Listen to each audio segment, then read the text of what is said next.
નમસ્કાર મિત્રો, study with Pankaj Nadiya YouTube ચેનલમાં આપ સૌનું સ્વાગત છે. મિત્રો, આજે આપણે ધોરણ 12 ગુજરાતી મીડિયમમાં સમાજશાસ્ત્ર વિષય વિશે ચર્ચા કરીશું, જેના અંતર્ગત આપણે આજે પ્રથમ પ્રકરણ ભારતનું વસ્તી વૈવિધ્ય અને રાષ્ટ્રીય એકતા એના વિશે ચર્ચા કરીશું. તો શરૂ કરીએ આજનો વિડીયો. મિત્રો, આજના વિડીયોમાં આગળ વધીએ તે પહેલાં આપણે જણાવી દઈએ કે આપણે ધોરણ 12 ઇંગ્લિશના પણ વિડીયો બનાવ્યા છે. સાથે સાથે ધોરણ 12 HSC ગુજરાતી મીડિયમ આપણે ઇકોનોમિક્સના પણ વિડીયો બનાવી રહ્યા છે. તો એના પણ વિડીયો આપણે બનાવવાનું શરૂ કર્યું છે, જેના અંતર્ગત આપણે 2 વિડીયો બનાવી ચૂક્યા છે. આપે તે વિડીયો ના જોયા હોય અને શીખવા માંગતા હોય, એ વિડીયો જોવા માંગતા હોય, તો તે વિડીયોની લિંક આ વિડીયોના ડિસ્ક્રિપ્શનમાં આપેલી છે, ત્યાં જઈને તમે તે વિડીયો જોઈ શકો છો. વાત કરીએ આજના વિડીયોમાં ભારતનું વસ્તી વૈવિધ્ય અને રાષ્ટ્રીય એકતા વિશે.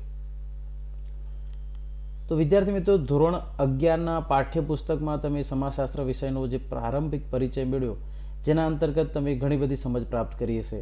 ભારતીય સમાજને સમજવા માટે ભારતની વસ્તીનું બંધારણ જાણવું કેટલું જરૂરી છે એના વિશે આપ શીખ્યા હશો. વળી ભારતીય સમાજને સમજવા માટે વિવિધ સામાજિક સંસ્થાઓને જાણવી પણ એટલી જ જરૂરી બને છે. બધી સંસ્થાઓ જુદી જુદી હોવા છતાં પરસ્પર એકબીજા સાથે ગાઢ રીતે જોડાયેલી, સંકળાયેલી છે, જે ભારતીય સમાજનું એક આગવું લક્ષણ છે. વિદ્યાર્થી મિત્રો, તમારા વર્ગખંડમાં એટલે કે તમારી આસપાસ તમે જોશો તો તમને અવલોકન કરતા જાણવા મળશે, દેખાશે કે તમારા જે આજુબાજુના મિત્રો છે, તમારી આસપાસ બેસવાવાળા મિત્રો છે, જે તમારા જ વર્ગખંડમાં, તમારા જ ધોરણમાં ભેગા ભણે છે, તે અલગ અલગ ધર્મ અને અલગ અલગ જ્ઞાતિના હોઈ શકે છે. આવું ધાર્મિક અને જ્ઞાતિનું વૈવિધ્ય હોવા છતાં ભારત એક અખંડિત રાષ્ટ્ર છે, એટલે કે ભારત એક સમગ્ર દેશ છે. આપણે એને અલગ અલગ ટુકડામાં વહેંચ્યો નથી. ભારતીય સમાજમાં પૂર્વ પશ્ચિમ અને ઉત્તર દક્ષિણ એ દરેક વિભાગમાં લોકોની રહેણી કહેણી, જીવનશૈલી, પહેરવેશ, આર્થિક પ્રવૃત્તિઓ, રિવાજો, ઉત્સવો, તહેવારો, ભાષા, ધાર્મિક સ્થળો વગેરેમાં અનેક પ્રકારનું સાંસ્કૃતિક વૈવિધ્ય જોવા મળે છે. આ સાંસ્કૃતિક વૈવિધ્ય અને વારસો આપણને ભારતના નાગરિક હોવાનું ગૌરવ અપાવે છે. આપણે આ બધી બાબતને આ પ્રકરણમાં સમજવાનો પ્રયત્ન કરીશું વિસ્તારપૂર્વક. તો સૌ પ્રથમ આપણે વાત કરીએ ભારતના વસ્તી વિશે ચર્ચા કરીએ પહેલા વસ્તી કોને કહેવાય એનો અર્થ સમજીએ. આપણે બધા જ જાણીએ છીએ કે વસ્તી કોને કહેવાય, પરંતુ એક શાસ્ત્રની ભાષામાં, એક વિષયની ભાષામાં તેને કઈ રીતના વર્ણવી શકાય, રજૂ કરી શકાય એ જોઈએ. તો વસ્તીનો અર્થ છે સમાજના સાતત્ય માટે માનવ વસ્તી ખૂબ જરૂરી છે. સમાજનું સાતત્ય, હવે આપને થાય સાતત્ય એટલે શું? તો સમાજ કોઈ પણ બાબત હોય એ ટકી રહે. સાતત્ય એટલે ટકી રહેવું. તો સમાજના ટકી રહેવા માટે માનવ વસ્તી ખૂબ જ જરૂરી છે. સમાજમાં વ્યક્તિઓની સંખ્યા એટલે કે જનસંખ્યાને માનવ વસ્તી કહેવાય છે. બિલકુલ સરળ શબ્દોમાં જો વસ્તી વિશે આપણે કોઈને કહેવું હોય કે વસ્તી એટલે શું, તો તમે કહી શકો ટૂંકમાં કે સમાજમાં વ્યક્તિઓની સંખ્યા એટલે કે જનસંખ્યાને માનવ વસ્તી કહેવાય છે. વસ્તી વિનાનો સમાજ હોઈ જ ના શકે, કલ્પના જ ના થાય. આપણે કહીએ કે સમાજ છે, તો સમાજ હોય તો વસ્તી હોવાની જ. વસ્તી વગરનો કોઈ પણ સમાજ હોઈ જ ના શકે, એ અશક્ય છે. સમાજે પોતાનું અસ્તિત્વ અને સાતત્ય ટકાવી રાખવા માટે વસ્તીની જાળવણી કરવી અનિવાર્ય છે. અને જો સમાજે ટકી રહેવું હશે તો વસ્તીની જાળવણી કરવી ખૂબ જ અનિવાર્ય છે. વસ્તીની જાળવણી એ સમાજની પ્રાથમિક અને સાર્વત્રિક સામાજિક જરૂરિયાત છે. પ્રશ્ન પૂછાય 1 માર્ક્સ માટે કે સમાજની પ્રાથમિક અને સાર્વત્રિક સામાજિક જરૂરિયાત શું છે? તો તે છે વસ્તીની જાળવણી કરવી. જન્મ, મૃત્યુ અને સ્થળાંતર પર વસ્તીનું કદ નિર્ભર છે. એટલે કે વસ્તી કેવડી હશે, એનું કદ, મોટી વસ્તી હશે એટલે કે વધારે હશે જનસંખ્યા કે ઓછી હશે, તેનો આધાર છે જન્મ, મૃત્યુ અને સ્થળાંતર ઉપર. જન્મનો દર વધારે, મૃત્યુ દર ઓછો અને સ્થળાંતર કરીને આવનારી વસ્તી વધારે તો વસ્તીનું કદ મોટું હોય. એવી જ રીતે જન્મદર ઓછો, મૃત્યુદર વધુ અને સ્થળાંતર કરીને જનારી વસ્તી વધુ હોય તો વસ્તીનું કદ નાનું હોઈ શકે. વસ્તીનું કદ અને બંધારણ સમાજ પર અસર કરે છે. તો આ પણ પૂછાઈ શકે કે સમાજ પર કયા પરિબળ અસર કરે છે? તો વસ્તીનું કદ અને બંધારણ એટલે કે વસ્તીનું બંધારણ એ સમાજ પર અસર કરે છે. વસ્તીના બંધારણને વસ્તીનું માળખું પણ કહે છે, બરાબર છે, જેના અંતર્ગત વસ્તીના માળખા અથવા વસ્તીના બંધારણમાં વય જૂથ, લિંગ પ્રમાણ, ગ્રામીણ શહેરી તફાવતો, સાક્ષરતા વગેરે જેવી બાબતોનો સમાવેશ થતો હોય છે. ધર્મ, ભાષા, જાતિગત સ્તર રચના વગેરે આધારિત વસ્તી વિષયક આંકડા એ સમાજ જીવનને અસર કરે છે. સમાજ જીવનને અસર કરતા વસ્તી વિષયક આંકડા કયા? તો ધર્મ, ભાષા અને જાતિગત સ્તર રચના એ સમાજ જીવનને અસર કરે છે. વસ્તી અને સમાજ પારસ્પરિક રીતે એકબીજાથી સંબંધિત છે, અથવા તો સાદી ભાષામાં કહીએ મિત્રો તો વસ્તી અને સમાજ એ બંને એકબીજા સાથે જોડાયેલા છે. વસ્તી અને સમાજ એક સરળ રીતે કહેવું હોય તો એક જ સિક્કાની બે બાજુ છે, બરાબર, એક જ ગાડાના બે પલડા છે એવું આપણે કહી શકીએ. તો વસ્તી અને સમાજ પારસ્પરિક રીતે એકબીજાથી જોડાયેલા છે. ઓકે મિત્રો, હવે વાત કરીએ વસ્તીમાં વૈવિધ્યની. વિવિધતા શું જોવા મળે છે? તો કોઈ પણ દેશ કે સમાજમાં વસ્તીનું વૈવિધ્ય જોવા મળે જ છે. કોઈ પણ દેશમાં જઈએ તો ત્યાં એક સમાન વસ્તી જૂથ હોતા નથી, કારણ કે એના પર વસ્તી પર ભૌગોલિક અસરો પણ જોવા મળતી હોય છે, સાંસ્કૃતિક અસરો જોવા મળતી હોય છે. એટલા માટે વસ્તીમાં વૈવિધ્ય હોય ને હોય જ. દાખલા તરીકે વય જૂથ, લિંગ પ્રમાણ, ગ્રામીણ શહેરી પ્રમાણ, સાક્ષરતા, ધાર્મિક જૂથો, ભાષાકીય જૂથો, વિવિધ જ્ઞાતિ સમૂહો, જન્મ પ્રમાણ, મૃત્યુ પ્રમાણ, સ્થળાંતરિત લોકોનું પ્રમાણ વગેરે બાબતો વસ્તીમાં વૈવિધ્ય લાવવાનું કામ કરે છે. તો આના કારણે વસ્તીમાં વૈવિધતા તો જોવા મળે જ છે. કોઈ જગ્યાએ લિંગ પ્રમાણ વધુ હોય છે, કોઈ જગ્યાએ ગ્રામીણ વસ્તી વધારે છે, કોઈ જગ્યાએ શહેરી વસ્તી વધારે છે, કોઈ જગ્યાએ શિક્ષિત વસ્તી વધારે છે, કોઈ જગ્યાએ અભણ અથવા તો નિરક્ષર વસ્તી વધારે છે, કોઈ જગ્યાએ એક ધર્મની વસ્તી વધારે છે, બીજી જગ્યાએ બીજા ધર્મની વસ્તી વધારે છે. ભાષાકીય જૂથો છે. આ રીતના વસ્તીમાં અનેક રીતે વિવિધતા જોવા મળે છે. વસ્તીના વૈવિધ્ય પરથી જે તે સમાજની આર્થિક સુખાકારીની વિગતો પણ જાણી શકાય છે, કે વસ્તીનું વૈવિધ્ય છે એના આધારે આપણે ખબર પડે કે આ સમાજ આર્થિક સુખાકારી કેવી ધરાવતો હશે. વળી આયોજન અને વિકાસમાં વસ્તી વિષયક આંકડાઓ આવશ્યક બની રહે છે. કોઈ પણ દેશે જો પોતાનું આયોજન કરવું હોય, મેનેજમેન્ટ હોય, પોતાના પ્લાનિંગ કરવા હોય, યોજનાઓ ઘડવી હોય તો એમાં વસ્તી વિષયક આંકડાનો ઉપયોગ થતો હોય છે. એટલા માટે આયોજન અને વિકાસ કરવાની જે નીતિઓ ઘડાય વસ્તી વિષયક આંકડાઓ એમાં ખૂબ જ આવશ્યક બની રહે છે. સ્થાનિકથી શરૂ કરીને વૈશ્વિક કક્ષા સુધીના પ્રત્યેક ક્ષેત્રમાં વસ્તીનું વૈવિધ્ય જોવા મળે છે. તો મિત્રો, એવું નહીં કે તમારા ગામમાં કે તમારા મહોલ્લામાં જ આ વિવિધતા હોય કે તમારા સમાજ પૂરતી જ આ વિવિધતા હોય. નાનામાં નાનો જે એકમ છે આપણું ગામ, તો સ્થાનિક ક્ષેત્ર ત્યાંથી શરૂ કરીએ તો ત્યાંથી લઈને વિશ્વ સ્તર સુધી વસ્તીમાં વિવિધતા જોવા મળે છે. આપણે અહીં તેમાંના કેટલાક મુદ્દાઓને ભારત અને ગુજરાતના સંદર્ભમાં સમજવાનો પ્રયત્ન કરીએ. સૌથી પ્રથમ વાત કરીએ ધાર્મિક વૈવિધ્યની, એટલે કે ધાર્મિક વિવિધતા. તો આપણે સૌ જ જાણીએ છીએ કે આપણા દેશમાં અલગ અલગ ધર્મના લોકો એકબીજા સાથે હળીમળીને રહે છે. ઘણી કવિતાઓ અને ગીતોમાં આપણે હિન્દુ, મુસ્લિમ, શીખ, ઈસાઈ, આપસ મેં હમ ભાઈ ભાઈ એવા ગીતો આપણે સાંભળ્યા છે. તો આપણો દેશ જે છે એ વિવિધતાથી, ધાર્મિક વિવિધતાથી ભરેલો છે. તો વિદ્યાર્થી મિત્રો, આપણે સૌ જાણીએ છીએ કે ભારત વિવિધતાથી ભરેલો દેશ છે.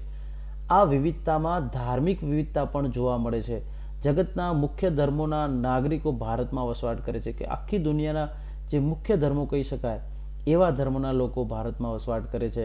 દરેક ધર્મ પોતાની આચાર સંહિતા, પોતાના નિયમો, પોતાનું એક અલગ બંધારણ ધરાવે છે, તેમજ ધર્મસ્થાનો પણ ધરાવે છે. દરેક ધર્મને પોતાના ધર્મસ્થાનો છે, દરેક ધર્મને પોતાના ધર્મગ્રંથો છે, દરેક ધર્મના પોતાના ધાર્મિક તહેવારો છે, પોતાના વ્રત છે, પોતાના રીત રિવાજો છે. તો એના આધારે પોતાની જીવનશૈલી પણ દરેક ધર્મની અલગ અલગ છે. જેમ કે આપણે વાત કરીએ કે દરેક ધર્મના ધર્મસ્થાનો અલગ અલગ છે. હિન્દુઓ મંદિરમાં જાય છે, ઇસ્લામ ધર્મના, મુસલમાન ધર્મના લોકો મસ્જિદમાં જાય છે, પારસી લોકો અગિયારીમાં જાય છે, ખ્રિસ્તી લોકો ચર્ચમાં જાય છે, શીખ લોકો ગુરુદ્વારામાં જાય છે. તો આ અલગ વિવિધતા છે, દરેક ધર્મના ધર્મસ્થાનોની વિવિધતા છે. આમ છતાં અલગ અલગ ધર્મો હોવા છતાં ભારત દેશના લોકો એકબીજા સાથે હળીમળીને રહે છે. ભારતના બધા જ ધર્મોમાં બંધુતાની ભાવનાનો સંદેશ રહેલો છે. ખાસ ધ્યાન આપજો મિત્રો કે દરેક ધર્મ આપણને બંધુતાની ભાવનાનો સંદેશ આપે છે.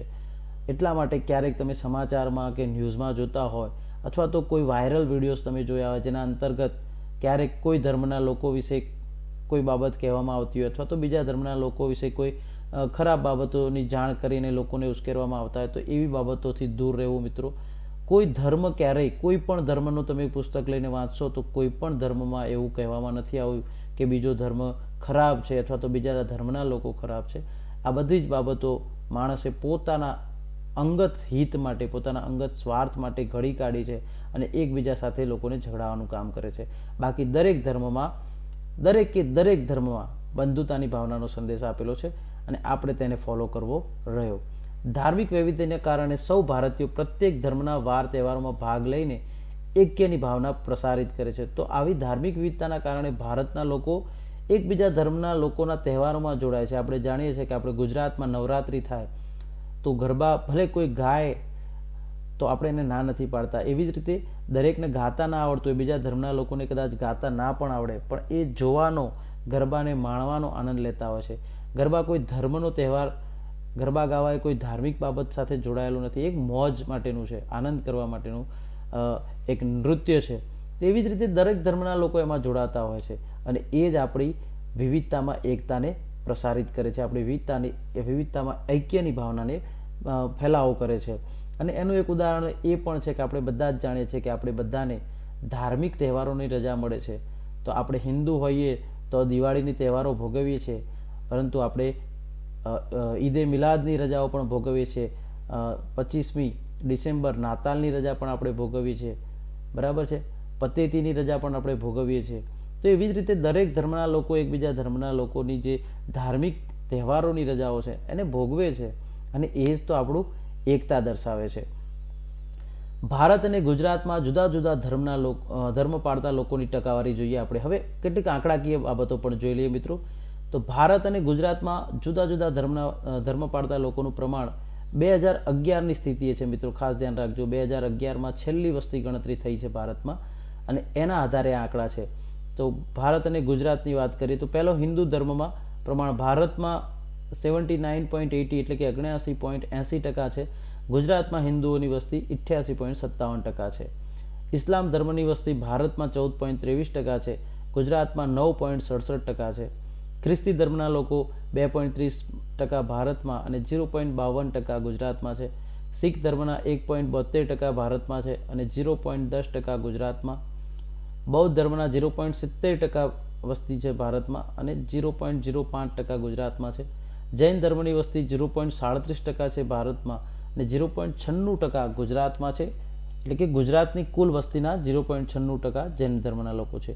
હવે જે કોઈ ધર્મ નથી એવા તો ઘણા લોકો બિલકુલ કોઈ ધર્મમાં માનતા નથી, બરાબર છે. એવું એટલા માટે હોય શકે કાં તો એમને પોતાના ધર્મ વિશે ખબર ના હોય કે એમનો ધર્મ કયો છે, અથવા તો બીજું કારણ એ પણ હોઈ શકે કે ધાર્મિક ઝઘડાઓ અને ધાર્મિક જે વાદ વિવાદો થતા હોય છે, ક્યારેક હુલ્લડ કોમી રમખાણો થતા હોય છે, એનાથી કંટાળીને અમુક લોકો અમે કોઈ જ ધર્મમાં નથી, અમે માત્ર ને માત્ર માનવ ધર્મનું પાલન કરીશું, અમે માત્ર ને માત્ર માનવ છીએ અને જે આખી દુનિયાનો ધર્મ છે માનવ ધર્મ, એમાં માનવાવાળા લોકો હોય, એમનો કોઈ ધર્મ હોતો નથી. તો એવા લોકોની વાત તો ભારતમાં એવા 0.24 અથવા તો નગણ્ય એટલે કે બિલકુલ ઓછા કહી શકાય તેવા છે. ગુજરાતમાં પણ 0.10% એવી વસ્તી છે કે જે કોઈ ધર્મમાં માનતી નથી. અન્ય ધર્મ જે બિલકુલ નાના નાના અલગ અલગ ધર્મો હોઈ શકે તો એવા 0.66% વસ્તી અન્ય ધર્મોની છે અને ગુજરાતમાં 0.03% વસ્તી એવા ધર્મના લોકોની છે. મિત્રો, આ જે આંકડા છે એ ભારત સરકારની વસ્તી ગણતરી 2011ના આધારે છે, એનો સંદર્ભ છે અહીંયા. ઉપરી એટલે કે કોઠા પરથી કહી શકાય કે ભારતમાં હિન્દુઓની વસ્તી સૌથી વધારે છે, એટલે કે હિન્દુ ધર્મના લોકોની વસ્તી વધારે છે. આથી તેને બહુમતી સમુદાય પણ કહે છે, એટલે કે મેજોરિટી કોમ્યુનિટી કહીએ છીએ, બરાબર છે, અથવા તો મેજોરિટી સોસાયટી કહી શકીએ આપણે. તો હિન્દુ ધર્મના લોકોની સંખ્યા વધારે હોવાથી તેને બહુમતી સમુદાય, જ્યારે લઘુમતી સમુદાયો બાકીના બધા સમાજ અથવા તો ધર્મના લોકો લઘુમતી સમુદાયમાં આવે, એ લઘુમતી પૈકી ઇસ્લામ ધર્મના લોકોની સંખ્યા વધારે છે. કોઈ ધર્મ નથી એવામાં માનવાવાળા લોકોનો સમાવેશ થાય છે જે કોઈ ધર્મમાં માનતા હોતા નથી. અગાઉ આપણે વાત કરી એમ. ગુજરાતના આંકડા તરફ દ્રષ્ટિ કરીએ તો તેમાં પણ લગભગ ભારતના ધાર્મિક આંકડા જેવી સ્થિતિ જોવા મળે છે. હિન્દુઓની વસ્તી સૌથી વધારે અને લઘુમતી સમાજો પૈકી મુસ્લિમોની વસ્તી સૌથી વધુ જોવા મળે છે, એટલે કે સૌથી વધુ હિન્દુ, ત્યારબાદ મુસ્લિમ સમુદાયના લોકો અને ત્યારબાદ બીજા ધર્મના લોકો જોવા મળે છે. તો વિદ્યાર્થી મિત્રો, શૈક્ષણિક વર્ષ દરમિયાન તમે બધા જ ધર્મના આધારિત જે રજાઓ માણો છો એ જ આપણું ધાર્મિક ઐક્ય દર્શાવે છે. આપણે અગાઉ વાત કરી કે આપણે બધી જ રજાઓ ભોગવીએ છીએ, આપણે બધી જ રજાઓ આપણને મળે છે. કેમ મળે છે? એ જ આપણું એક કોમ્યુનલ હાર્મોની બરાબર, સાંપ્રદાયિક સદભાવના દર્શાવે છે કે આપણે બધા જ ધર્મોમાં માનીએ છીએ, કોઈ એક ધર્મમાં માનતા નથી. હવે વાત કરીએ સ્ત્રી પુરુષ પ્રમાણનું વૈવિધ્ય. તો વસ્તીમાં સ્ત્રી પુરુષ પ્રમાણના વૈવિધ્ય વિશે વાત કરીએ આપણે. તો વસ્તી વૈવિધ્યને સમજવા માટે સ્ત્રી પુરુષના પ્રમાણ અંગે ચર્ચા કરીએ તો કોઈ પણ સમાજના કદને સમજવા માટે સ્ત્રી પુરુષ પ્રમાણની સમજ મેળવવી જરૂરી છે. સમાજના અભિન્ન અંગ સમાન સ્ત્રી અને પુરુષની વસ્તી વિષયક માહિતી જે તે સમાજની સંતુલિત વસ્તીનો નિર્દેશ કરે છે. એટલે કે આપણે પુરુષની જ વાત ના કરી શકીએ, અહીંયા સ્ત્રી અને પુરુષ બંનેની વસ્તીની વાત કરીએ છીએ, કારણ કે બંને સમાજના અભિન્ન અંગ છે. એ બંને સ્ત્રી અને પુરુષ વગર સમાજનું અસ્તિત્વ શક્ય નથી, વસ્તીનું અસ્તિત્વ શક્ય નથી. અર્થાત કોઈ પણ દેશમાં સ્ત્રી પુરુષનું પ્રમાણ સપ્રમાણ હોવું જોઈએ. હવે આ જે વસ્તી છે, વસ્તી વિષયક માહિતી છે, એ સમાજની સંતુલિત વસ્તીનો નિર્દેશ કરે છે. એનો અર્થ એવો થાય કે દેશમાં સ્ત્રી પુરુષનું પ્રમાણ સરખું હોવું જોઈએ. જેટલા પુરુષો હોય તેટલી સ્ત્રીઓ હોવી જોઈએ, ત્યારે તે સમાન પ્રમાણ કહેવાય એને. આ પ્રમાણમાં અસમતુલા ઊભી થાય તો તેને વસ્તીને લગતા ઘણા પ્રશ્નો સર્જાઈ શકે છે. હવે માની લો કે આમાં સમાનતા નથી જળવાતી તો પછી ઘણા બધા પ્રશ્નો સર્જાઈ શકે. કેવા પ્રશ્નો? માની લો કે પુરુષોની સંખ્યા વધારે છે, સ્ત્રીઓની સંખ્યા ઓછી છે, તો શું થશે? તો જ્યારે લગ્ન કરવાની વાત આવશે તો દીકરાઓ વધુ છે અને દીકરીઓ ઓછી છે સમાજમાં, છોકરીઓ ઓછી છે, છોકરા વધુ છે, તો પછી દરેક છોકરા સાથે લગ્ન થઈ શકે એવું શક્ય બનશે નહીં. કારણ કે માની લો કે 1000 પુરુષો છે, એની સામે 700 સ્ત્રીઓ છે, તો માત્ર 700 પુરુષોના લગ્ન શક્ય છે, બાકીના 300 પુરુષોના લગ્ન શક્ય નથી, એવું આપણે કહી શકીએ. તો આ એક સમસ્યા છે. એટલા માટે જ્યારે સમાજમાં સ્ત્રી પુરુષનું જે પ્રમાણ છે એમાં અસમાનતા થાય, અસમતુલા થાય, તો તેનાથી વસ્તીને લગતા ઘણા પ્રશ્નો સર્જાતા હોય છે. ભારત જેવા વિકાસશીલ દેશ તેમજ ગુજરાત જેવા ગતિશીલ રાજ્યમાં સ્ત્રી પુરુષનું પ્રમાણ આપણે જોઈએ. ભારત અને ગુજરાતની વસ્તીમાં સ્ત્રી પુરુષ પ્રમાણ 2011ની સ્થિતિએ, જે વસ્તી ગણતરી 2011 ભારત સરકાર દ્વારા આપણને આંકડા સંદર્ભ રૂપે મળેલ છે. તો ભારતમાં વાત કરીએ તો એ વખતમાં 2011ની સ્થિતિએ 1,21,01,93,422ની વસ્તી હતી, એટલે કે 100% વસ્તી. એમાંથી 62,37,24,248 પુરુષો અને 58,64,69,174 સ્ત્રીઓ હતી. તો આ પ્રમાણ જોઈએ તો પુરુષો 51.51%, જ્યારે સ્ત્રીઓ 48.49%, એટલે કે પુરુષો કરતાં ઓછી છે.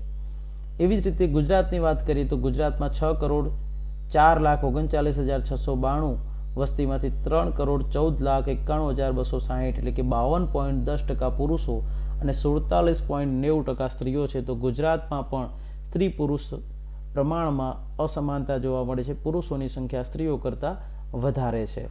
આ બધા જે સોર્સ છે, જે આંકડા છે, આપણને ભારત સરકારની વસ્તી ગણતરી 2011ના આધારે છે. ઉપરયુક્ત કોઠા પરથી આપણે કહી શકીએ કે ભારત અતિવસ્તી ધરાવતો દેશ છે. જો 2011ની સ્થિતિએ આપણે 1,21,00,00,000 પાર કરી ચૂક્યા છીએ, બરાબર છે. તો બહુ જ વસ્તી ધરાવતો દેશ છે, ખૂબ જ વસ્તી છે. આપણે બધા જ જાણીએ છીએ કે ભારત વસ્તીની દ્રષ્ટિએ વિશ્વમાં બીજા ક્રમે છે. સૌથી પહેલા ક્રમે ચીન દેશ છે. પરંતુ જે પ્રમાણે ભારતનો વસ્તી વૃદ્ધિ દર છે એ જોતા નિષ્ણાતોનું એવું માનવું છે કે આવનારા થોડાક સમયમાં, થોડાક વર્ષોમાં ભારત વિશ્વમાં સૌથી વધુ વસ્તી ધરાવતો દેશ બની જશે, જે ખૂબ જ મોટી સમસ્યા છે, જેના વિશે આપણે ચર્ચા આગળના પ્રકરણમાં પણ કરીશું. જેમાં સ્ત્રી પુરુષનું પ્રમાણ અસમાનતા જોવા મળે છે, અસમાન છે. પુરુષોની તુલનામાં સ્ત્રીઓનું પ્રમાણ ઓછું છે. તો ગુજરાતમાં સ્ત્રી પુરુષ પ્રમાણ રાષ્ટ્રીય પ્રમાણની જેમ તફાવત જોવા મળે છે. વિદ્યાર્થી મિત્રો, આપ જાણો છો તે મુજબ દર 1000 પુરુષોએ સ્ત્રીઓની સંખ્યા કેટલી છે તેના પરથી લિંગ પ્રમાણ અથવા તો સેક્સ રેશિયો જાણી શકાય છે. એટલે કે દર 1000 પુરુષોએ સ્ત્રીઓની સંખ્યા, તેને આપણે લિંગ પ્રમાણ અથવા તો સેક્સ રેશિયો કહીએ છીએ. ભારતમાં જુદા જુદા રાજ્યોમાં જોવા મળતું લિંગ પ્રમાણ પરિશિષ્ટ 1માં દર્શાવ્યા પ્રમાણે છે, બરાબર છે. હવે આપણે જોઈએ કે પરિશિષ્ટ 1માં દર્શાવ્યા અનુસાર 2011ની વસ્તી ગણતરી મુજબ ભારતમાં સરેરાશ લિંગ પ્રમાણ 940 છે. એટલે કે 1000 પુરુષોએ 940 સ્ત્રીઓ છે, જે સમાન નથી. 60 સ્ત્રીઓ 1000 પુરુષોએ ઓછી છે. સૌથી વધુ લિંગ પ્રમાણ કેરલા રાજ્યમાં 1084 છે. એટલે કે કેરળમાં પુરુષો કરતાં સ્ત્રીઓની સંખ્યા વધુ છે, ત્યાં 84 સ્ત્રીઓ પુરુષો કરતાં વધુ છે. સૌથી ઓછું લિંગ પ્રમાણ દમણ અને દીવ કેન્દ્ર શાસિત પ્રદેશમાં 618 છે. ગુજરાતમાં એનો દર 918 છે. એટલે કે ગુજરાતમાં પણ લિંગ પ્રમાણ પુરુષો કરતાં સ્ત્રીઓની સંખ્યા ઓછી છે અને તે ભારત કરતાં પણ ઓછી છે. ભારતમાં સૌથી વધુ વસ્તી ધરાવતું રાજ્ય ઉત્તર પ્રદેશ છે, જેમાં દેશની કુલ વસ્તીના 16.49% લોકો વસવાટ કરે છે, જ્યારે સૌથી ઓછી વસ્તી ધરાવતું રાજ્ય ઉત્તરાખંડ છે, જેમાં દેશની કુલ વસ્તીના 0.84% લોકો વસવાટ કરે છે, એટલે કે માત્ર 1%થી પણ ઓછા લોકો વસવાટ કરે છે. તો આ થઈ વસ્તીના સ્ત્રી પુરુષ પ્રમાણનું વૈવિધ્યની વાત. હવે વાત કરીએ આપણે સાંસ્કૃતિક વૈવિધ્યની. તો મિત્રો, આપણો દેશ આપણે અગાઉ પણ વાત કરી ચૂક્યા છે કે આપણો ભારત દેશ એ વિશ્વમાં પોતાની સાંસ્કૃતિક વિવિધતાના કારણે, ભૌગોલિક વિવિધતાના કારણે આખી દુનિયામાં અલગ તરી આવે છે. વિશ્વમાં સમન્વય અને સાતત્યનું ઉત્તમ ઉદાહરણ કોઈ હોય તો ભારતીય સંસ્કૃતિ. ઐતિહાસિક દ્રષ્ટિએ જોઈએ તો મોહેંજો દડો અને હડપ્પાની સંસ્કૃતિથી શરૂ કરીને પ્રવર્તમાન ભારત અથવા તો પ્રવર્તમાન સમય સુધી ભારતીય સમાજ સાંસ્કૃતિક વૈવિધ્યતાઓથી ભરેલો છે. એટલે કે ભૂતકાળમાં આપણે મોહેંજો દડો અને હડપ્પાની સંસ્કૃતિથી લઈને વાત કરીએ તો હાલના પ્રવર્તમાન સમાજ સુધી ભારત સાંસ્કૃતિક વિવિધતાઓથી ભરેલો દેશ છે. વેદકાલીન, ઉત્તર વેદકાલીન, મધ્યયુગ, બ્રિટિશ હકુમત અને સ્વતંત્રતાના પ્રત્યેક તબક્કે આપણે જોઈએ તો વિવિધ પ્રકારની સાંસ્કૃતિક ગતિવિધિઓથી આ દેશ સતત ધમધમતો રહ્યો છે. વિવિધ તબક્કાના શાસકોના શોખ, એમના વેપાર કે વહીવટ માટે સ્થળાંતરિત થયેલી આવેલા વિવિધ સમુદાયની જીવનશૈલીને લીધે ભારતમાં પરંપરાથી એટલે કે વર્ષોથી આધુનિક સમય સુધી ભાતૃગળ સંસ્કૃતિ હંમેશા અંકુરિત થઈ છે. તો આપણે જાણીએ છીએ કે સાંસ્કૃતિક વિવિધતા કઈ રીતના આવતી હોય તો આપણા દેશમાં વર્ષોથી, હજારો વર્ષો પૂર્વેથી અલગ અલગ જગ્યાએથી વસ્તી આવીને વસી છે. કોઈ શાસક તરીકે આવ્યા છે, કોઈ વેપારી તરીકે આવ્યા છે, અને એ લોકો જ્યારે પોતે આવે છે ત્યારે અહીંયા વસવાટ કરે છે ત્યારે એમના અલગ શોખ હોય છે, તેમની રીત રિવાજો અલગ હોય છે, તેમના તહેવારો અલગ હોય છે, તેમની જીવનશૈલી અલગ હોય છે, અને એ જે સંસ્કૃતિ છે એ લોકો અહીંયા લઈને આવતા હોય છે, અને એના કારણે ભારતની સંસ્કૃતિમાં વિવિધતામાં વધારો સતત થયા જ કર્યો છે. ભારતમાં ઉત્તરથી દક્ષિણ અને પૂર્વથી પશ્ચિમ અર્થાત કાશ્મીરથી કન્યાકુમારી અને કોલકાતાથી કચ્છ સમગ્ર ભારતની સરહદોને આવરી લેતા એવા વિશાળ ક્ષેત્રફળમાં પ્રાદેશિકતાને આધારે સાંસ્કૃતિક વૈવિધ્ય નજરે પડે છે. તો ભારત ન કેવળ ધાર્મિક વિવિધતા ધરાવે છે, પરંતુ ભારતમાં ભૌગોલિક વિવિધતા પણ એટલી બધી છે કે એક બાજુ રાજસ્થાન અને કચ્છમાં રણ જોવા મળે છે, દક્ષિણ ભારતમાં જોઈએ તો હિન્દ મહાસાગર છે, પશ્ચિમ અને પૂર્વમાં પણ મહાસાગરો આવેલા છે, અરબ સાગર અને બંગાળની ખાડી. તો ઉત્તરમાં જઈએ તો હિમાલય છે, વચ્ચે જોઈએ તો ગંગાના મેદાન છે. તો આ રીતે ભૌગોલિક વિવિધતા પણ બહુ ફેલાયેલી હોવાથી ભારતની વસ્તી વૈવિધ્ય અને ભારતનું સાંસ્કૃતિક વૈવિધ્ય ફૂલ્યું છે. બરાબર છે. પ્રદેશ અનુસાર સંસ્કૃતિ પોતાની આગવી ભાત પણ પાડતી હોય છે. દરેકના રિવાજો અલગ છે, પોતાની અલગ સંસ્કૃતિ છે, સાથે અન્ય સંસ્કૃતિમાં સહભાગીદાર થવા પ્રયત્ન કરે છે, અને આવી સંસ્કૃતિ બીજી સંસ્કૃતિ સાથે મળીને કંઈક નવું જ આપણને વારસામાં આપતી જાય છે. આથી સાંસ્કૃતિક ઐક્ય મજબૂત બને છે. એટલે કે એક સંસ્કૃતિ બીજી સંસ્કૃતિ સાથે ભળી અને જ્યારે આગળ વધે છે ત્યારે સાંસ્કૃતિક એકતા મજબૂત થાય છે, અને એવી જ રીતે ભારત એક અખંડ સમાજ, અખંડ રાષ્ટ્ર બને છે. ભારતીય સમાજની સાંસ્કૃતિક વિવિધતા દેશ વિદેશમાં જાણીતી છે. આપણે જાણીએ છીએ કે આખી દુનિયામાં એકમાત્ર એવો દેશ છે જ્યાં આટલી બધી સાંસ્કૃતિક વિવિધતા જોવા મળે છે. બરાબર છે. તો યુનિટી ઇન ડાયવર્સિટી એવું કહેવાય છે. ઇન્ડિયા વિશે ઇંગ્લિશમાં કહેવું હોય તો આપણે કહી શકીએ કે યુનિટી ઇન ડાયવર્સિટી એટલે કે વિવિધતામાં એકતા જોવા મળે છે. સમગ્ર ભારતના સાંસ્કૃતિક વૈવિધ્યને ઉત્સવો, ખોરાક, પોશાક, જીવન નિર્વાહની રીતો અને ભાષા વગેરે અનેક સ્વરૂપે જોઈ શકાય છે. જે નીચે મુજબ છે, આપણે જોઈએ એને ફટાફટ. ઉત્સવો એટલે કે તહેવારો. સમગ્ર ભારતના રાજ્યો અને કેન્દ્રશાસિત પ્રદેશોમાં પ્રત્યેક પ્રદેશના તહેવારો અને ઉત્સવો ખૂબ જ ઉત્સાહથી ઉજવાય છે. દિવાળી હોય, હોળી હોય, દશેરા, ઇસ્લામ ધર્મનો ઈદ ઉલ ફિતર, ક્રિસમસ, ખ્રિસ્તી લોકોનો નવરોઝ એટલે કે પતેતી, ગુરપર્વ વગેરે ધાર્મિક તહેવારો ઉપરાંત ખેતીની ફસલને, ખેતીના પાકને વધાવતા ઉત્સવો જેવા કે અસમનો બિહુ, તમિલનાડુનો પોંગલ, કેરળનો ઓણમ, ઉત્તર ભારતનો પૈસાકી વગેરે લોકો ઉત્સાહથી ઉજવે છે. દરેક પ્રસંગમાં દરેક સમાજના ધર્મના લોકો ઉત્સાહથી જોડાય છે. બુદ્ધ પૂર્ણિમા હોય કે મહાવીર જયંતિની ઉજવણી હોય, દરેક તહેવારને આપણે બધા જ સાથે મળીને ઉત્સાહથી ઉજવીએ છીએ. વાત કરીએ ભાષાની, તો મિત્રો આપણે જાણીએ છીએ કે ભારતમાં ભાષા તેમજ બોલીનો વૈવિધ્ય ખૂબ જ છે. એ તમે ક્યાં નથી જાણતા? આપણે સૌ જ જાણીએ છીએ કે ભારતમાં 22 ભાષાઓને આપણે બંધારણીય દરજ્જો આપેલો છે. અર્થાત બંધારણના અંદર 22 ભાષાઓને માન્ય ગણવામાં આવેલી છે, જેના અંદર અસમી, બંગાળી, બોડો, ડોગરી, ગુજરાતી, હિન્દી, કન્નડ, કશ્મીરી, કોંકણી, મૈથિલી, મલયાલમ, મણિપુરી, મરાઠી, નેપાળી, ઉડિયા, પંજાબી, સંસ્કૃત, સંથાલી, સિંધી, તમિલ, તેલુગુ અને ઉર્દુ વગેરે ભાષાઓનો સમાવેશ થાય છે. મિત્રો, આ ભાષાઓ તમારે યાદ રાખવાની છે, પરીક્ષામાં પૂછાઈ શકે. તો આ જે છે તે ભાષાઓ છે, બરાબર છે. આને લેંગ્વેજીસ કહી શકીએ આપણે. એ સિવાય ડાયલેક્ટ્સ પણ ઘણી છે, એટલે કે બોલીઓ બહુ બધી છે, પરંતુ બોલીઓ એટલી બધી હોય કે તેને બંધારણીય દરજ્જો આપવો શક્ય નથી બધી જ બોલીને. જેમ કે ગુજરાતમાં આપણે ગુજરાતી બોલીએ તો એ ભાષા છે, તો ગુજરાતી ભાષા છે, પરંતુ ગુજરાતી ભાષાની બોલીઓ ઘણી બધી છે. કચ્છી એ બોલી છે, કાઠિયાવાડી બોલી છે, ઉત્તર ગુજરાતમાં મહેસાણી ભાષા, બરાબર છે, ચરોતરમાં ચરોતરી, સુરતમાં સુરતી લોકો જે બોલે તે અલગ ભાષા, રાજકોટના લોકોની અલગ ભાષા. તો એવી જ રીતે હિન્દીમાં પણ અલગ અલગ બોલીઓ છે, બરાબર છે. માલવી છે, બ્રજ છે, મારવાડી છે, તો ખડી હિન્દી છે વગેરે. તો આ બધી જ બોલીઓ છે. તો આવી જ રીતે ભાષા અને બોલીનું વૈવિધ્ય જોવા મળે છે. ભાષાનું કામ સંસ્કૃતિને ટકાવી રાખવાનું છે. કોઈ પણ સંસ્કૃતિ ક્યારે આગળ વધી શકે? જ્યારે તેને મીડિયમ મળે, જ્યારે તેને માધ્યમ મળે. અને માધ્યમ શું છે? તો ભાષા છે. તો ભાષા એ સંસ્કૃતિને ટકાવી રાખે છે અને આગળ વધાવે છે. સાથે સાથે ભાષાકીય વૈવિધ્ય એ ભારતની એક આગવી ઓળખ પણ છે.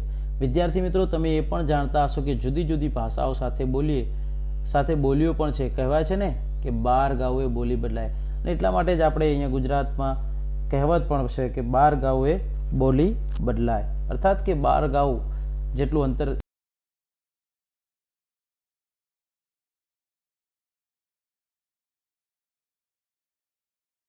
આગળ વધીએ તો એક ભાષા જે છે આપણી, એમાંથી બોલીમાં પરિવર્તન આવી જતું હોય છે. અને આપણે બધા જાણીએ છીએ. વાત કરીએ પોશાકની, પહેરવેશની, તો ભારતીય પોશાકોમાં પણ વિવિધતા જોવા મળે છે. પોશાકથી પ્રાદેશિક ઓળખ ઊભી થાય છે. જેમ કે પંજાબમાં પંજાબી, ગુજરાતની ગુજરાતી સાડીની ઢબ પ્રદેશનો પરિચય આપે છે. પંજાબના લોકોનો પંજાબી ડ્રેસ.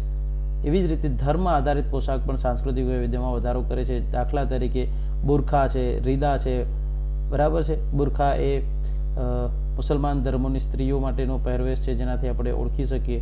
પાઘડી જે છે એ ઘણા ધર્મોમાં છે, પરંતુ શીખની પાઘડી, શીખ ધર્મના લોકોની પાઘડી એ અલગ જ તરી આવે છે અને એ એમની ઓળખ છે. તો પોશાકમાં પણ વિવિધતા જોવા મળે છે. વાત કરીએ ખોરાકની, તો ભારતમાં પ્રદેશ એટલો બધો વિશાળ છે અને એટલી બધી વિવિધતા ધરાવે છે કે અહીંયા ખોરાકમાં પણ, આહારમાં પણ લોકોની ટેવમાં વિવિધતા જોવા મળે છે. પ્રદેશ અનુસારના અનાજના ઉત્પાદનની અસર ખોરાક પર પડે છે. જે જગ્યાએ જે અનાજનું ઉત્પાદન થાય છે તેની ખોરાકની ટેવો પર અસર પડે છે, તે સ્વાભાવિક છે. જેમ કે દરિયાઈ પટ્ટી પર ચોખા અને માછલી સરળતાથી મળી જાય, માટે સમુદ્રકાંઠાના વિસ્તારોમાં ભાત અને માછલી એ મુખ્ય ખોરાક બને છે. વળી પ્રાદેશિક ખોરાક વૈવિધ્યતા પણ સર્જે છે. જેમ કે આપણે બધા જ જાણીએ છીએ કે પંજાબી ખાવાનું, Gujarati dish, south Indian food વગેરે. ધાર્મિક વિચારધારા પણ ખોરાકમાં વૈવિધ્ય લાવે છે. જેમ કે જૈન, તો ઘણી જગ્યાએ તમે સાંભળ્યું છે જૈન ભેળ, જૈન ભાજી પાવ, સ્વામિનારાયણ થાળી. તો આ ધાર્મિક વિચારધારા સાથેનું ખોરાકમાં વૈવિધ્ય છે. અને હવે તો ભારતમાં કોઈ પણ જગ્યાએ જઈએ તો આપણે બધી જ જગ્યાએ ઓલ ઇન્ડિયામાં પંજાબી મળી રહે છે, ગુજરાતી થાળી મળી જાય, સાઉથ ઇન્ડિયન ફૂડ મળી જાય. એવી જ રીતે કોઈ પણ જગ્યાએ તમે ઉત્તર ભારતમાં જાઓ તો તમને દક્ષિણ ભારતનું ઇડલી સાંભાર વગેરે સાઉથ ઇન્ડિયન મળી જાય. દક્ષિણ ભારતમાં જાઓ તો આપણને પંજાબી મળી જાય. અને આપણું ગુજરાતી ખાવાનું તો કોઈ પણ જગ્યાએ જાઓ તમને એકાદી હોટલ તો મળી જ જાય જ્યાં આપણને આપણું ગુજરાતી ખોરાક મળી જતો હોય. તો આમ ખોરાકમાં પણ હવે વિવિધતા છે અને એ વિવિધતા માત્ર ક્ષેત્ર પૂરતી નથી રહી, પરંતુ વૈશ્વિક ઓળખ પ્રાપ્ત કરી શકી છે. હવે વાત કરીએ જીવન નિર્વાહની રીતો વિશે, એટલે કે જીવન જીવવાની રીતો. તો અર્થોપાર્જન કરવા માટે, જીવન જીવવા માટે કમાવું જરૂરી છે અને એના માટેની જે રીતો છે એમાં પણ વિવિધતા જોવા મળે છે. તો અર્થોપાર્જન દ્વારા માનવી પોતાની તેમજ કુટુંબની જરૂરિયાતોને પરિપૂર્ણ કરે છે. જીવન નિર્વાહની અનેક રીતો છે. કોઈ ખેતી કરે છે, કોઈ બીજું કોઈ કામ કરે છે. વ્યક્તિ પોતાના કૌશલ્ય અનુસાર રોજીરોટી રળવા પ્રયત્નશીલ રહે છે. એટલે કે પોતાની આવડત જે છે તેના આધારે તે રોજીરોટી રળવા પ્રયત્ન કરે છે. કોઈને ખેતી કામ સારું આવડે છે તો તે ખેતી કરે છે, કોઈને દરજી કામ સારું આવડે તો તે દરજી કામ કરે છે, કોઈ બીજું કામ આવડે છે તો તે કરે છે. અર્થાત જે વ્યક્તિની જેવી આવડત છે તે પ્રમાણે તે પોતાનું કામ કરે છે. રોજગારલક્ષી કૌશલ્યને લીધે માનવી એક સ્થળેથી બીજે સ્થળે સ્થળાંતર કરે છે અને આ સ્થળાંતર પ્રત્યક્ષ કે પરોક્ષ રીતે સંસ્કૃતિને એક સ્થળેથી બીજે સ્થળે વહન કરીને સાંસ્કૃતિક વૈવિધ્યમાં વધારો કરે છે. તો આપણે જ્યારે એક જગ્યાએથી બીજી જગ્યાએ સ્થળાંતર કરીએ છીએ તો ત્યાંનું કંઈક આત્મસાત કરીએ છીએ, સાથે સાથે આપણી જે સંસ્કૃતિ છે એને આપણે ત્યાં આપીએ પણ છીએ. જેમ કે એક સાદી ભાષામાં વાત કરીએ તો આજથી વર્ષો પહેલાં ગુજરાત રાજ્યમાં કોઈ પણ જગ્યાએ લગભગ આપણે જાણીએ તો તમારા વડીલોને તમે પૂછશો તો ગુજરાતમાં ભાગ્યે જ કોઈ જગ્યાએ જે કડવા એક વ્રત છે પતિની જિંદગી લાંબી થાય માટેનું કડવા ચોથનું વ્રત, તો એ વ્રત ક્યાંય ગુજરાતમાં પહેલાં પ્રચલિત હતું નહીં, પરંતુ ગુજરાતમાં બીજા રાજ્યમાંથી વેપાર અથવા તો રોજગાર અર્થે આવેલી જે પ્રજા છે જે બીજે રાજ્યમાંથી આવે છે એ વસ્તી પોતે ત્યાં એમના ત્યાં આ કડવા ચોથનું વ્રત હશે અને એ વ્રતને તે આત્મસાત કરીને ગુજરાતમાં હવે ઠેર ઠેર બધી જગ્યાએ તેનો લોકો સ્ત્રીઓ એ વ્રત કરતી થઈ છે. તો આ છે સંસ્કૃતિનું હસ્તાંતરણ, એક જગ્યાએથી સંસ્કૃતિનું બીજી જગ્યાએ જવું. બરાબર છે. એવી જ રીતે અહીંના જે તહેવારો છે, ગરબા છે, તો એ ગરબાને એ લોકોએ આત્મસાત કર્યા છે, એ લોકો ગરબામાં જોડાય છે. તો આમ ભૌગોલિક તેમજ સામાજિક રીતે થતું સાંસ્કૃતિકનું હસ્તાંતરણ વસ્તીને અસર કરે છે. તો તેનાથી વિપરીત વસ્તી વિષયક માહિતી ભૌગોલિક અને સામાજિક પરિસ્થિતિ તરફ ધ્યાન કેન્દ્રિત કરીને જે તે પ્રદેશના વૈવિધ્યની સવિશેષ માહિતી એકત્રિત કરવા પણ પ્રેરે છે. ગુજરાતના ગરબા કે પતંગોત્સવ સ્થાનિકથી લઈને વૈશ્વિક ફલક પર સાંસ્કૃતિક વૈવિધ્યના ઉત્કૃષ્ટ ઉદાહરણો છે. તો આપણે ગુજરાતના ગરબા હવે ગુજરાત પૂરતા સીમિત નથી રહ્યા, એ દુનિયાના ગરબા બની ગયા છે. આગળ વાત કરીએ વંચિત સમૂહોનું વૈવિધ્ય. મિત્રો, આપણો વિડીયો થોડોક લાંબો થઈ રહ્યો છે, પરંતુ આપણે આ મુદ્દો આવરી લઈ અને ત્યારબાદ રાષ્ટ્રીય એકતા સુધી આપણે જઈશું. બરાબર છે. અને પછી આ વિડીયોને પૂરો કરીશું. તો વિડીયોને સ્કીપ ના કરતા. વંચિત સમૂહોનું વૈવિધ્ય એટલે કે વંચિત સમૂહ અર્થાત જે સમૂહો કોઈ પણ કારણસર ભૂતકાળમાં અમુક પ્રકારના લાભ ના મળવાથી વંચિત રહી ચૂક્યા છે, અમુક પ્રકારના સામાજિક અને આર્થિક અને શૈક્ષણિક તેમજ તમામ પ્રકારના હકોથી વંચિત રહ્યા છે, તેવા સમૂહોને વંચિત સમૂહ કહેવામાં આવે છે. સ્વતંત્રતા, સમાનતા, બંધુતા, બિન સાંપ્રદાયિકતાના મૂલ્યોથી પ્રેરિત ભારતીય બંધારણે સમાજના પ્રત્યેક નાગરિકને મૂળભૂત અધિકાર આપ્યા છે. સાથોસાથ સમાજના વંચિત સમૂહ માટે વિશેષ જોગવાઈ કરીને તેમના માટે તેમના ઉત્કર્ષ માટે પણ તેમને એક વિશેષ અધિકારો પણ આપ્યા છે. તેમને એક રિપ્રેઝેન્ટેશન કરવા માટે અધિકાર આપ્યા છે કે તેમનું પોતાનું પ્રતિનિધિત્વ થઈ શકે તે માટેના કેટલાક વિશેષ અધિકારો પણ આપ્યા છે. તો આ વંચિત સમૂહોમાં મુખ્યત્વે આપણે 3 કેટેગરીમાં સમાવિષ્ટ કરીએ છીએ કે અનુસૂચિત જાતિ SC એટલે કે શેડ્યુલ કાસ્ટ, અનુસૂચિત જનજાતિ ST એટલે શેડ્યુલ ટ્રાઇબ્સ અને અન્ય પછાત વર્ગો OBC એટલે અધર બેકવર્ડ ક્લાસીસ. આ પ્રમાણે આપણે તેને વહેંચ્યા છે. વિદ્યાર્થી મિત્રો, આદિવાસીઓને અનેકવિધ નામોથી ઓળખીએ છીએ. આદિવાસી સમાજ જે છે એને અલગ અલગ તરીકે નામથી ઓળખવામાં આવે, જેમ કે ક્યારેક વનવાસી તરીકે ઓળખવામાં આવે છે, મૂળ નિવાસી તરીકે ઓળખીએ છીએ. બરાબર છે. ભારતના મૂળ લોકો એ આ સમાજના લોકો છે. બરાબર છે. આપણે જો ઇતિહાસમાં તમે ભણશો તો તમને ખ્યાલ આવશે કે બધી જ પ્રજા જે છે એ ક્યારે ને ક્યારે ભૂતકાળમાં બીજી જગ્યાથી, જેમ કે આર્યો પણ અહીંના નથી, તે પણ બહારથી આવેલા છે. બરાબર છે. તો આમને મૂળ નિવાસી તરીકે પણ ઓળખીએ છીએ. તો એ રહી વાતની એમના નામની વાત છે, એના અંદર આપણે વધારે વિસ્તારથી અત્યારે વાત નથી કરતા. પરંતુ બંધારણીય રીતે આ જે આદિવાસી સમૂહના લોકો છે એમના માટે અનુસૂચિત જનજાતિ એટલે કે એક અનુસૂચિ તૈયાર કરવામાં આવી છે અને એના આધારે જનજાતિ અને એવી જ રીતે અનુસૂચિત જાતિ અર્થાત શેડ્યુલ કાસ્ટ એની પણ એક અનુસૂચિ છે, એના અંદર જેટલી જાતિ આવે એને અનુસૂચિત જાતિ તરીકે ઓળખવામાં આવે છે. એકમ 2 અને એકમ 3માં આપણે આદિવાસી સમુદાયો વિશે વિશેષ વિગતવાર માહિતી મેળવીશું. અહીં આપણે તેમના વસ્તી વિષયક આંકડા મેળવીએ તો ભારતમાં આદિવાસી વસ્તીનું પ્રમાણ 1951 અને 2001માં આદિવાસી પ્રમાણ નીચે મુજબ નોંધાયું છે. તો 1951માં 1,91,47,054 એટલે કે કુલ વસ્તીમાં આદિવાસીઓની વસ્તી 2.26% હતી અને 2001માં તે વધીને 8.60% એટલે કે 10,42,81,034 એટલી વસ્તી થઈ છે. વસ્તી ગણતરી અહેવાલ 1951 અને 2001ના આધારે આ માહિતી પ્રાપ્ત થાય છે. તો ઉપરયુક્ત કોઠા પરથી આપણે સમજી શકીએ કે 1951માં આદિવાસી સમાજની વસ્તી 2.26% હતી, તે 2011માં વધીને 8.60% થઈ ગઈ છે. મિત્રો, ભારતમાં રાજ્યવાર અનુસૂચિત જનજાતિ વસ્તીની એટલે કે આદિવાસી સમુદાયની વસ્તીની વાત કરીએ તો મોટાભાગના રાજ્યો અને કેન્દ્રશાસિત પ્રદેશોમાં ઓછા વત્તા પ્રમાણમાં, થોડા વધુ પ્રમાણમાં અનુસૂચિત જનજાતિની વસ્તી જોવા મળે છે. દરેક રાજ્યમાં અનુસૂચિત જનજાતિની વસ્તી પરિશિષ્ટ 2માં જોઈ શકાય છે. ભારતમાં રાજ્યવાર અનુસૂચિત જનજાતિ વસ્તી ગણતરી 2011ને જોતા સૌથી વધુ અનુસૂચિત જનજાતિની વસ્તી કેન્દ્રશાસિત પ્રદેશ મિઝોરમમાં 94.97% જેટલી જોવા મળે છે. ઓકે, અર્થાત ભારતના જે મિઝોરમ છે ત્યાં આપણને 94.97% અનુસૂચિત જનજાતિ વસ્તી છે. મોટાભાગની વસ્તી ત્યાં અનુસૂચિત જનજાતિ છે. જ્યારે સૌથી ઓછી વસ્તી અનુસૂચિત જનજાતિ ઉત્તર પ્રદેશ રાજ્યમાં માત્ર 0.57% અર્થાત 0.5% જેટલી જોવા મળે છે. ભારતમાં નાગાલેન્ડ, મિઝોરમ, અરુણાચલ પ્રદેશ, મેઘાલય, દાદરા નગર હવેલી અને લક્ષદ્વીપમાં મોટાભાગની આદિવાસી વસ્તી વસવાટ કરે છે. મોટાભાગના જ્યાં જંગલ વધારે છે, જંગલ વિસ્તારો વધુ છે, ત્યાં આદિવાસી સમુદાયની વસ્તી વધુ જોવા મળે છે. વાત કરીએ ગુજરાતમાં અનુસૂચિત જનજાતિની વસ્તીની, તો ગુજરાતમાં અનુસૂચિત જનજાતિની વસ્તી દરેક જિલ્લામાં ઓછા વત્તા પ્રમાણમાં જોવા મળે છે, જે આપણે પરિશિષ્ટ 3માં જોઈ શકાય છે.